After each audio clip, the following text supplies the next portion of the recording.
Hello everyone, I'm Lord Pog and welcome to Lord Pog Gaming. I know I haven't really put out a video in a minute except for my Bethesda rant, but I wanted to get this video out here even though it's not one of my more in-depth videos, just so I could have other content on the channel. I made you some content that I made you your favorite open wide. For you wonderful viewers. I hadn't planned when originally writing the script on saying anything because at the time it wasn't a thing, but I noticed that I've reached over 100 subscribers and I just need to let you all know that I am blown away by this. When I first started this channel, I couldn't have imagined that I'd even get 100 subscribers. I didn't think I'd get 20 subscribers if I'm being honest, and here I am already reaching over 100. So, I mean, from the bottom of my heart, thank you so much. I want you all to know I am humbled by every single one of you out there in the audience. And to you new subscribers who are yet to come, and maybe that's me being a little bit arrogant, I shouldn't assume, maybe I've peaked, and if that's the case, then I'm more than happy to have what I have. Point being, yeah, I don't want to get too mushy here. Just thank you so much. You all are just these wonderful, beautiful treasures out there, and I mean that. I mean that from the bottom of my heart. As corny as that sounds, and believe me, I can hear myself in my own head being like, shut up, dude. I need you to know that you all are just, you mean the world to me. Thank you so much. But with that said, today we're going to start a series of R&R videos, and R&R is shorthand for rest and relaxation. Normally that's what that means, but I use it for retro review. And I'm going to review one of my favorite retro games from the past. So you're welcome to sit a spell. It's going to be a series of 4 videos based upon RPGs for the Sega Genesis that as a kid I loved to play. Every time I'd see one of these 4 games pop up on the Sega channel, I knew instantly that I was going to play that game. And for that month, it was probably only going to be that game. Now, for all intents and purposes, I know Sega wasn't known for its RPGs, not like the Super Nintendo, who had hits like the Final Fantasies, The Secret of Mana, Shadowrun, Earthbound, and of course the incomparable Chrono Trigger. And that's just to name a few, but those are the big hits. Still, for what Sega lacked in its RPGs, it made up for, in my mind, with these 4 particular RPGs that I'm going to be talking about. I feel, personally, that they were worth my time, each and every single one of them. They were worth the time that I put into them. And so we're going to start with this one, and as time goes by, I'm going to slowly do reviews on the other 3. So, join me, won't you, audience? My wonderful, beautiful audience, as we begin this tribute to my childhood. And we'll just see if these games are even as good as I remembered. But before we get into our first R&R, I gotta do the thing here. My shameless plug. I know, but I gotta do it. So if you're new to the channel, or you've been here before and like what I do, then I humbly ask that you leave a like on the video. It means the world to me and gives a guy a feeling of accomplishment. Plus, if I got you feeling a type of way, go ahead and subscribe and share the video, as it gets my name out there amongst the ever-present YouTube algorithm. Okay. Oh, also, I guess there's this thing called the bell, the bell icon, that if you click it, it'll notify you when I put new stuff out there, when I introduce new product. I haven't really been paying attention to it, and I probably should have been. So I guess if you don't mind, go ahead and ring my bell, you know? If you, like I said, no pressure. And one final thing, if it tickle your fancy, go ahead and sign my guest book below. My guest book, that's what I'm calling my comment section. It doesn't have to be anything more than a hello, but it really does help me feel like I'm moving in the right direction with the channel. You know, I'm not expecting anything like major, you know, you could just be like, yo, hey, Pog, how's it going? Doing a good job, man. And I'll be like, oh, all right, thank you. Or you can be like, hey, Pog, you're terrible. And I'll be like, oh, all right. But seriously, I really would appreciate it, y'all. Okay, that's all. I'm not gonna harp on this any longer. I don't like to harp on a subject, I don't but care. It comes with me, never have. That's why they call me gregarious. Let's get into today's what? Let's get into today. What in the world is... I'm from the South, everybody, and it just really plays heck on my accent sometimes.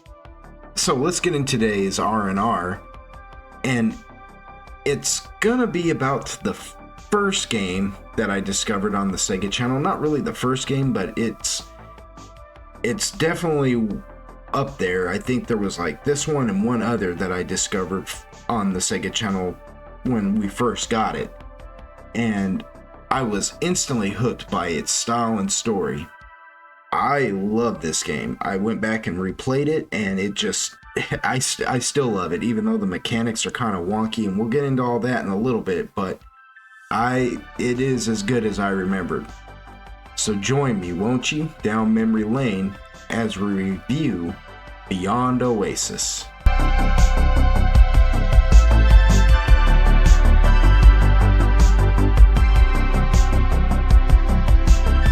Beyond Oasis is a 1994 game for the Sega Genesis and was developed by Ancient, who did a lot of work for Sega in their day.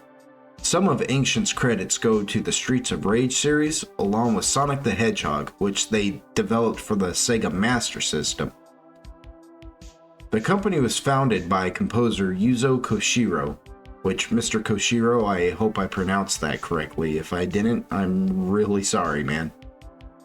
But more on him later, as his story is actually pretty interesting. Plus, I gotta pad out some of this review's runtime. You serious? Known as the story of Thor overseas, for some odd reason, they would change it in North America to Beyond Oasis, which is just interesting to me. I didn't know this until I started researching all this for the game. The style of its gameplay, which I'll delve into more later, did remind me of, even as a child, it reminded me of The Legend of Zelda, primarily A Link to the Past, except instead of being the high fantasy aesthetic, Beyond Oasis is more akin to a Middle Eastern vibe. Well, excuse me, princess. Save for the fact that our main protagonist, Ali, has blonde hair and blue eyes. Originally, the kingdom was named Thor, and the world was called Oasis, but a retranslation that used to be available showed this, but the link has now become an invalid ID, meaning you can't find the retranslation game anymore. At least I couldn't. It is probably still out there. Also, the main protagonist, Ali's name, used to be Lo, but was changed to Ali because of how popular Disney's Aladdin was here in the States. Just imagine that. Disney at that point in time, in '94, was doing something right. To quote the great Matt McMuscles, "What happened?" Star Wars should have been a slam dunk, but we're not going to get into all that. However, turning Lo into Ali seemed to be a sensible choice, since the game does have a definitive Arabian Nights sort of feel. Arabian Nights! But why I say this game is all over the place is the fact that Ancient named the kingdom Thor, and as a kid, I was not privy to all that info. But even as an adult, having played this game several times over, I find it bonkers how the Japanese developers can clearly use the name like a link, use a game, use the name? What am I talking about? Use a game like A Link to the Past, which is obviously European high fantasy, deck the game out with Arabian flair, then jump all the way over to Norse mythology for the name. I mean, that, maybe I'm being a little too harsh with that, or a little too drastic, I guess I should say, because, you know, European high fantasy and Norse mythology are closely related in some form or fashion, but man, it's just crazy what they were doing with this game, right? I guess it's not such a stretch to connect, though. Just look at what Tolkien did with it when he connected it all together, right? And I point this out, not for you, my dear audience, but for Amazon, since they definitely need to start paying attention to Tolkien's works. Look how they massacred my boy. If they're going to continue with this charade that is the Rings of Power, and yes, I make no bones about saying that, it's a charade, then Amazon, start doing your research, okay? I mean, just one of you. You only need to pay one of you to read the books. That's all you need to do. But I digress. Beyond Oasis was relatively received well, despite its less than in-depth plot, which I'll get into more in the plot section. Game Informer, yes, that Game Informer, gave it an 8.75 out of 10 back when they used to try and have a more honest take on things. This might not mean much to the modern gamer and our jaded sensibilities, since Gone Home got rave reviews, and that's just a glorified walking simulator with a mid-plot. It's important to remember that in those days, though, games were reviewed less on politics and more on innovation. We didn't have Big Brother working to control the narrative nearly as bad as in the 90s, or in the 90s it wasn't. What is it that I'm trying to say here exactly? But we are concerned about troubling irresponsible, one-sided news stories plaguing our country. Well, Big Brother wasn't in our faces about everything just yet in the 90s. A better example of this is IGN. Yes, that IGN. And they gave it, on its re-release, an 8 out of 10, while still giving Gone Home a whopping 9.5 out of 10. But Game Informer would actually only give Gone Home an 8.5 out of 10, which means they gave Beyond Oasis a better review when it first came out. And why am I bashing Gone Home so badly? Because the preview for it made it seem like it was like the sinister, like weird, game. And it, like I said, it's just a walking simulator and not worth playing. I just count my lucky stars that there are still honest game reviewers out there, and they did not let me make the mistake of buying that game. Dear Lord, baby Jesus, or as our brothers to the south call you, Jesus, we thank you so much for this bountiful harvest of... Electronic Gaming Monthly would give Beyond Oasis a 38 out of 50. And GamePro would make a comment that it wasn't a game for hardcore RPG fans, which doesn't sound too kind, but they would also say that it's a nice jumping off point for gamers looking to get into the RPG gaming scene. So in the end, Beyond Oasis didn't change the gaming world by no stretch of the imagination, but has left a lasting impression even to this very day. One thing I will say that IGN did get right with their review is that they said it's reminiscent of The Secret of Mana, which its gameplay actually is, in my opinion, but I feel for all intents and purposes, I still lean towards The Legend of Zelda more.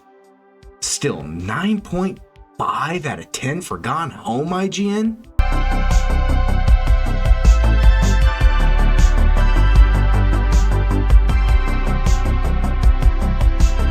The plot of Beyond Oasis is pretty standard fare for its time. Once upon a time, a good, ultimate powerful wizard known as the Gold Armlet defeated the ultimate evil wizard known as the Silver Armlet. Both armlets are MacGuffins, with the Silver Armlet being able to draw upon the powers of chaos and destruction, and the gold being able to conjure spirits. Both end up clapping each other in a final showdown, and the armlets are supposedly lost to the annals of history. Prince Ali Prince Ali, fabulous he, Ali Ababa. finds the gold armlet and is instructed to use it to stop the silver armlet, which has subsequently resurfaced as well. It's all pretty standard stuff really, but what makes the game interesting are the 4 spirits that Ali is able to summon with the golden armlet. There's Dido, a fairy water spirit. Goat! The goat! And although you get her first, she's probably the most useful. Ifrit, the fire spirit, Shade, a living shadow, and Bao from the Little Shop of Horrors. That's straight. I'm just a mean green mother from outer space, and I'm bad. Outer space. I will go deeper into the 4 spirits in the gameplay. I will go deeper into the 4 spirits in the gameplay section, They're horses. as they will definitely deserve more time dedicated to them.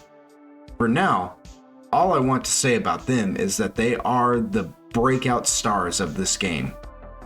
Apparently, when the gold armlet was lost, each spirit was locked away in their own individual temples.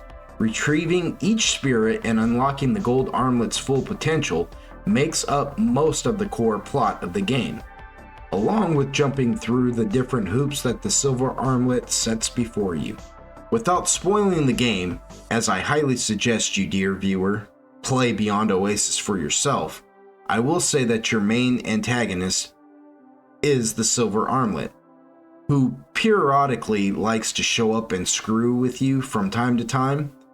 But if you're expecting a long drawn out story, rich with lore and depth, then this isn't the game for you. Go away! Read some books! There are hints of a deeper story, like the cryptic way Ali's father, the king, speaks to him after Ali finds the golden armlet, along with Ali's little sister, who sort of acts like she's cognitive of the dangers that await. Yet for what Beyond Oasis is, none of these things are ever completely fleshed out. That's not to say the game doesn't come to somewhat of a gratifying conclusion, as other plot lines do get introduced and come to a head by the end of it. Nothing ever really goes in depth. None of the plots or anything ever go too deep. You don't explore each person's wants or reasons behind why they do what they do in this game, but each plot that is introduced does have a definitive end. They have a beginning and they have an end, and you learn everything you need to know by the end of the game. And I do feel like for what this game is, that's okay. I like it.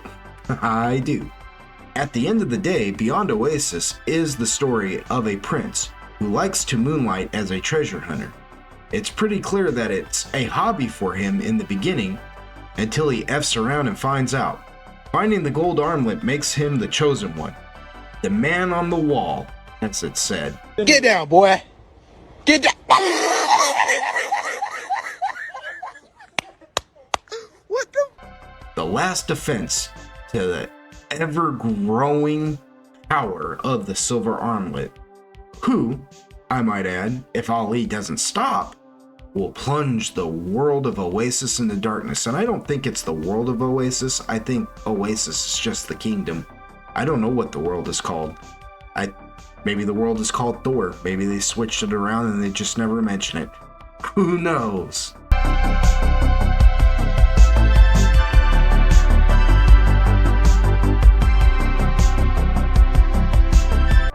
Before I move on to the last section, which will be the gameplay, I first wanted to talk about the founder of the developer company Ancient, Yuzo Koshiro, who was born December 1967. And I gotta say, when I first started this review, I had no intention of talking about him. Not because I didn't care to, but mainly out of ignorance on my part.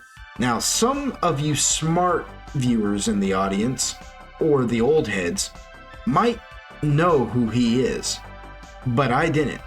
So congratulations. Check out the big brain on Brad. Regardless, I stumbled upon a person who I feel has had an illustrious career as a video game composer, on top of founding the developer company Ancient with his sister Anyo. But seriously, Yuzo was a child prodigy from the age of 3, as that was the age his mother, who was a pianist,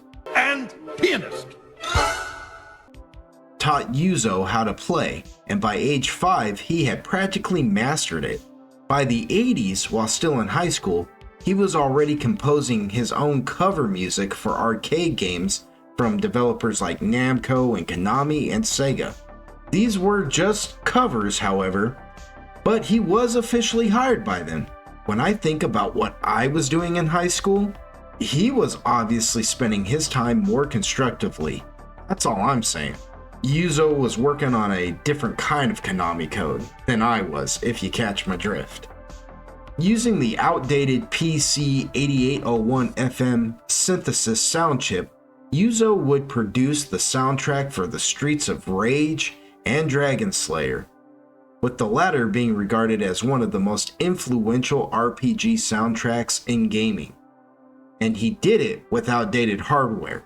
From 1988 to 1990, Yuzo would do freelance work, until founding Ancient in 1990.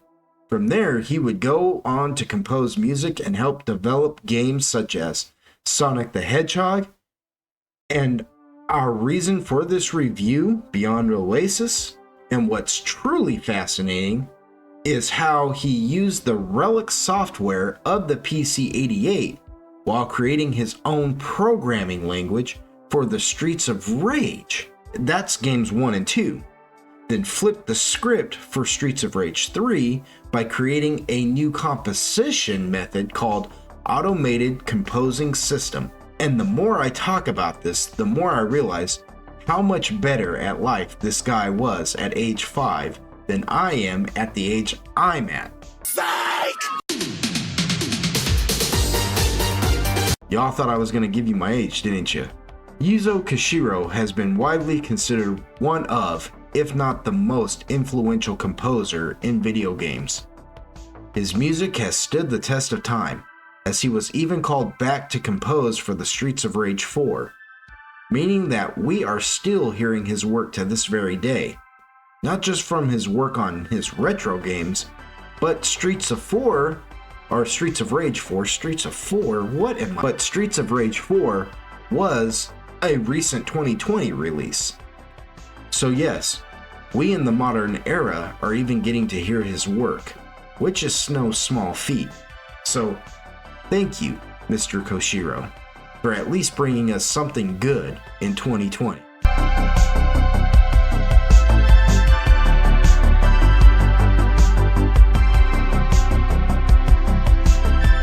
To be fair,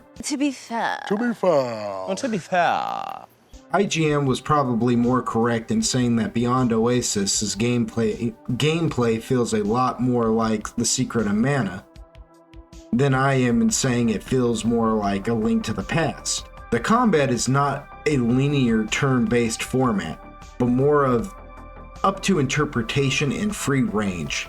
That's where I leave the comparison though, as it focuses heavy on exploration and makes it feel more like, to me, the younger cousin of the Zelda games. Where it falls down is the controlling, and combat isn't as tight as, say, A Link to the Past.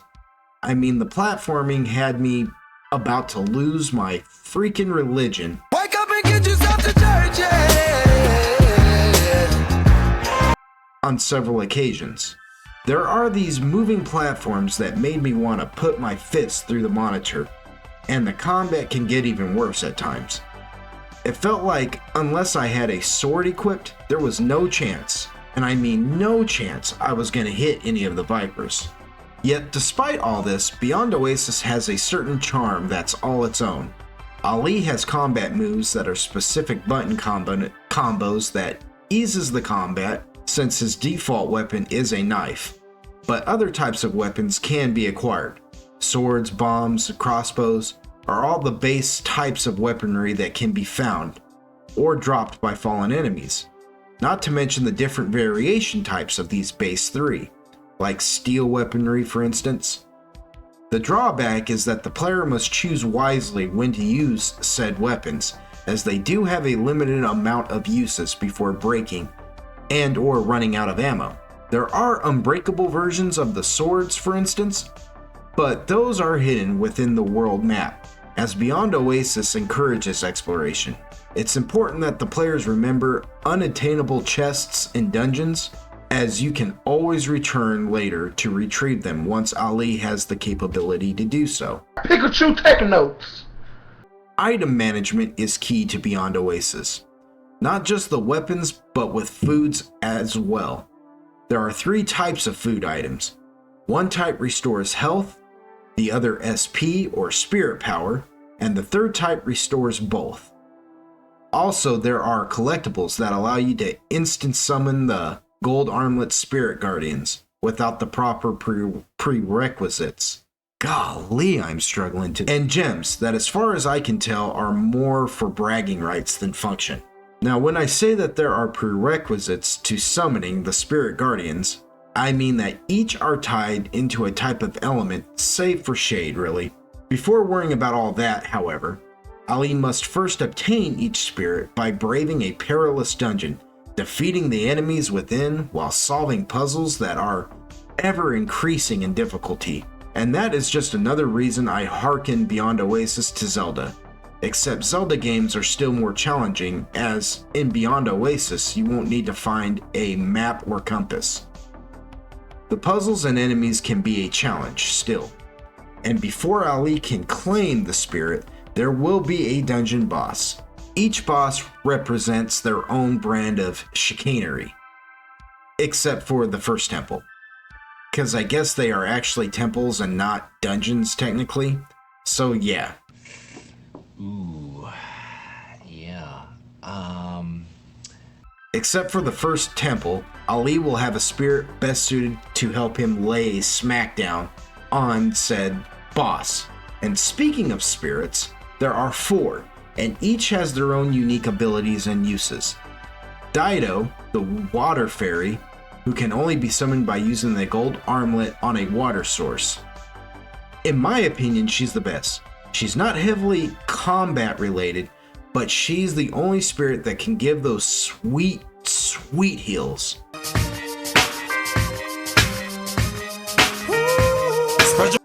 Her bubbles stun enemies, and in a pinch, she can turn into a water cyclone, which will damage foes.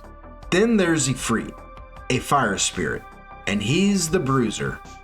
Everything about Ifrit is combat, from his fire breath to his fire dash, and if things are looking dire, Ifrit will even go nuclear, exploding into a torrent of hellish fury. I highly recommend him against zombies, as he one-shots them.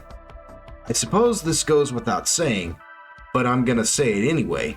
Ifrit can only be summoned from a source of fire.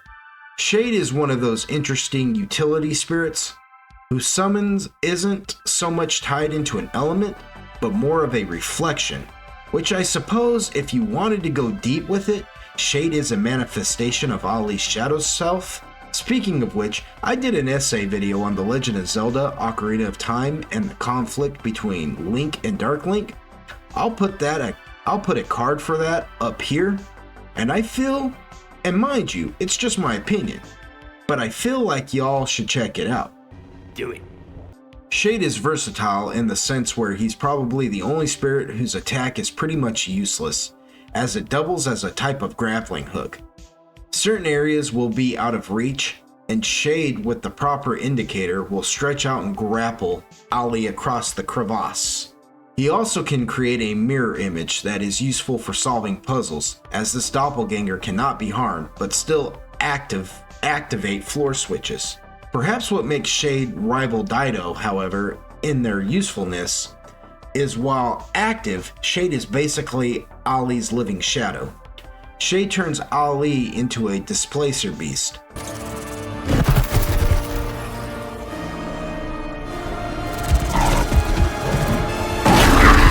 And will even tank some of the damage Ali receives in combat, and from fall damage.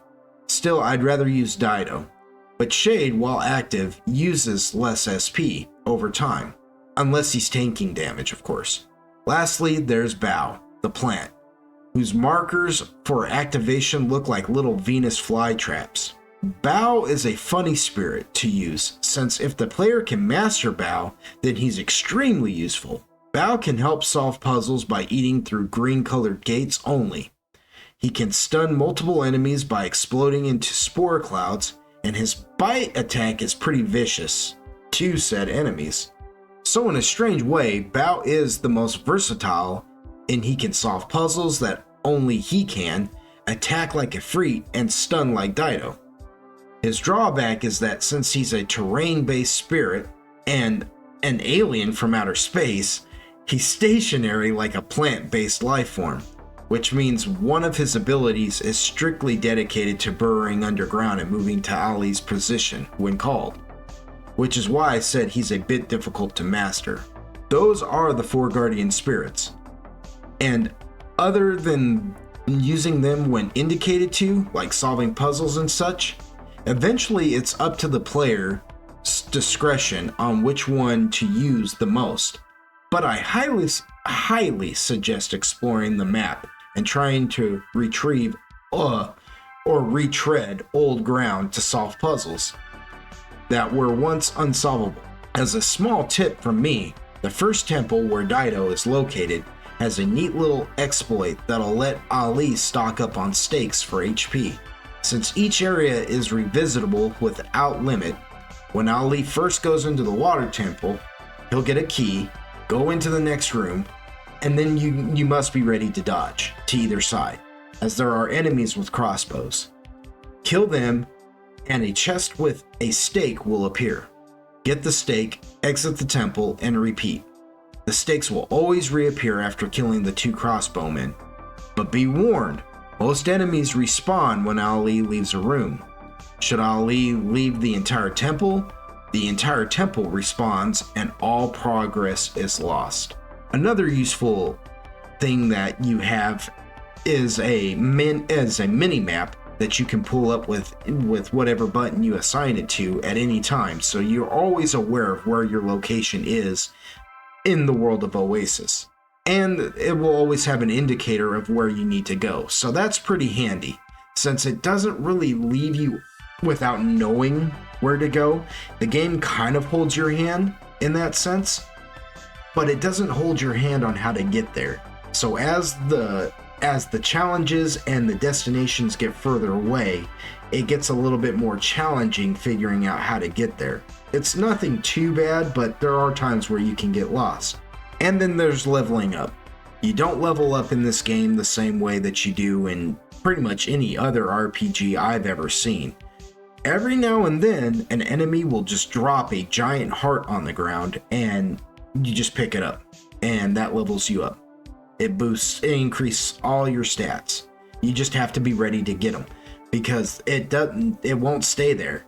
Items are not indefinite. They will vanish after a period of time. So I lost a few hearts at times because they would drop and then I'd be covered and surrounded by enemies and just couldn't get to it. And it's a bummer.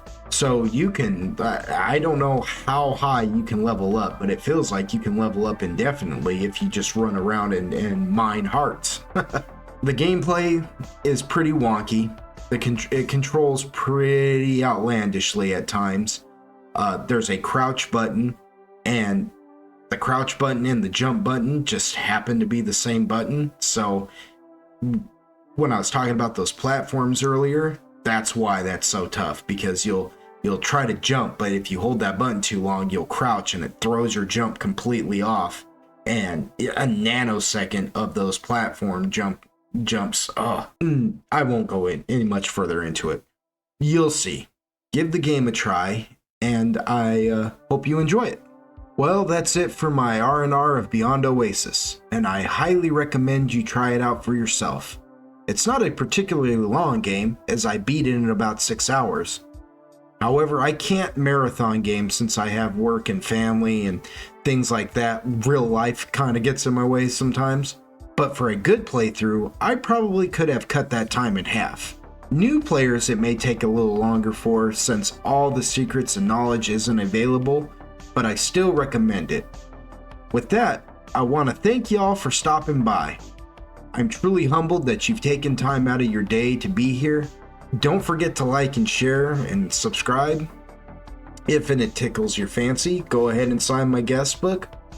But I mean this from the bottom of my heart. Y'all mean so much to me, and I love y'all so much. It sounds really weird when I say it like that, but you know what I mean. I mean it with the bottom of my heart. Y'all come back now. Stay gold.